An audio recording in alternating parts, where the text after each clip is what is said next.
ఇప్పుడు శ్రీశైలం ఏమో ఆంధ్రప్రదేశ్ కంట్రోల్లో ఉంది, తెలంగాణ కంట్రోల్లో ఉన్న నాగార్జున సాగర్ను సిఆర్పిఎఫ్ కంట్రోల్లో ఎట్లా పెట్టారు? అయితే శ్రీశైలంను కూడా సిఆర్పిఎఫ్ తీసుకోండి.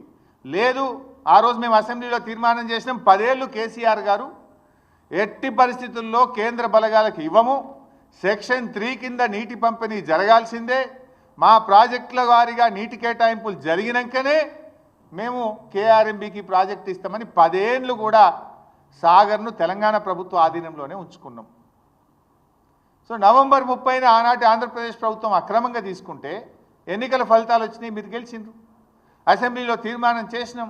మీరు గట్టిగా కేంద్ర ప్రభుత్వాన్ని అడగడం చేతనైతలేదా? మీ ఎంపీలు 8 మంది ఉన్నారు, పార్లమెంట్లో మాట్లాడరా మీరు? అవి ఎందుకు మరి తెలంగాణ తీసుకోవద్దు? సో నేను కిషన్ రెడ్డి గారిని కోరుతా ఉన్నా, తక్షణమే సిఆర్పిఎఫ్ బలగాలు తొలగించి నాగార్జున సాగర్ ప్రాజెక్టును తెలంగాణ ప్రభుత్వ ఆధీనంలోకి తేవాలి.